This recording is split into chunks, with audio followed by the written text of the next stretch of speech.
My name's Simon. I'm the volunteer coordinator at Cae Felin. The initial impetus behind it was to create a community green space where people could come and experience nature, restore the wildlife or enhance the biodiversity on site, to grow local food and make that available to people to become involved in growing, harvesting and eating local food, to also offer sort of rehabilitation for patients and staff of Morriston Hospital and generally wellbeing opportunities for the local area.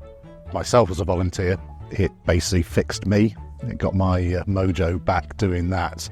We leased the land from Swansea Bay University Health Board. I've seen an awful lot of people that have benefited enormously from the wellbeing benefits of being out here. We have visits from some of the local primary schools. Exposure to nature experiences at a young age can be what makes a difference.